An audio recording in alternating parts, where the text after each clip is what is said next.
Naghain ng not guilty plea ang kontratistang si Sara Diskaya at siyam na iba pa para sa kaso kaugnay sa halos 100 milyong pisong Ghost Flood Control Project sa Davao Occidental.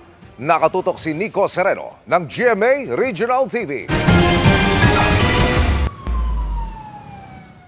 Humarap ang contractor na si Sara Diskaya sa RTC Branch 27 sa Lapu-Lapu City para sa kanyang arraignment sa kasong graft at malversation of public funds.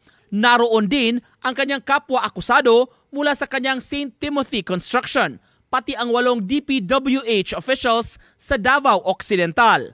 Ang kaso ay kaugnay ng umano'y 96.6 million Ghost Flood Control Project sa Davao Occidental.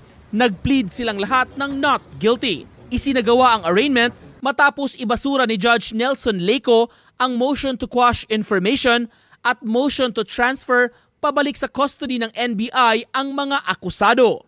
Samantala, parehong nilinaw ng mga legal counsel ng mga DPWH officials na maghahanap pa rin sila ng mga legal remedies sa pagbasura ng hukom sa kanilang inihaing motion to quash information at motion to transfer custody. Maybe we'll file a motion for reconsideration or petition for certiorari.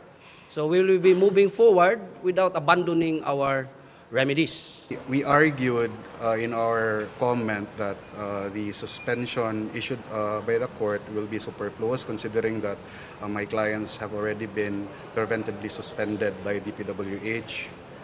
But anyway, the court has its own mind, so we will be, I think we are also going to question that part of the ruling in our motion for reconsideration.